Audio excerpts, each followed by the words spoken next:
Bonjour à tous. Aujourd'hui, je vais vous parler d'astrologie et d'un thème particulier que je vais appeler sortir de sa zone de confort. Alors, il est beaucoup plus facile et on va dire confortable de rester sur ses acquis, sur les choses qu'on fait, sur les habitudes qu'on a prises, sur des comportements qu'on a répétés des milliers de fois. On va arrêter de rester sur, on pourrait dire aussi sur des idées toutes faites ou acquises, que ce soit dans son milieu familial ou autre, de profiter de ses acquis intellectuels, de ses connaissances qui ont été apprises pendant le cours de l'enfance, sans se remettre en question. Et pourtant, à rester sur ses acquis, qu'ils soient psychologiques, intellectuels ou autres, ne risque-t-on pas de stagner, de bloquer en soi toute source d'épanouissement, d'évolution, et ce partant de perdre de vue le sens véritable de sa vie, qui en principe devrait être dans un sens évolutif, si ce n'est on va dire croissant, donc que ce soit sur le plan physique ou tout au moins psychologique ou voire même spirituel.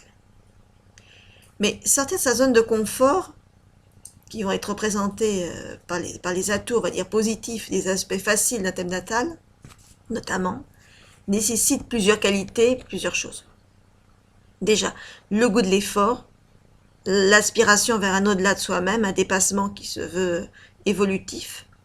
C'est accepter la remise en question, donc la crise, qui est jamais confortable, comme source de changement entre deux périodes de vie, dans le sens d'un plus, dans la mesure où la vie nous apporte des leçons sur nous-mêmes et sur la direction la plus favorable à notre accomplissement. Donc on va représenter notamment en astrologie par l'axe karmique des nœuds, qui représente à la fois notre passé, ce dont on a déjà acquis, ou en positif comme en négatif, et notre futur, ce vers quoi on va aller pour avancer.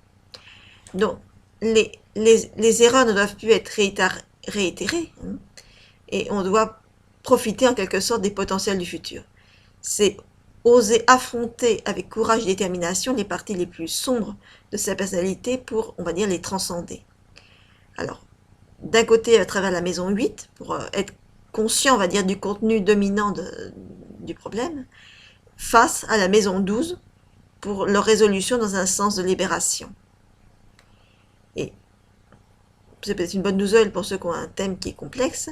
On va dire que les aspects les plus prétendument difficiles d'un thème peuvent s'avérer parfois les plus riches de possibilités, du moins pour ceux qui ont envie de dépasser leur zone de confort par l'apprentissage d'une nouvelle manière d'être, de vivre, ou d'une autre façon d'envisager l'existence.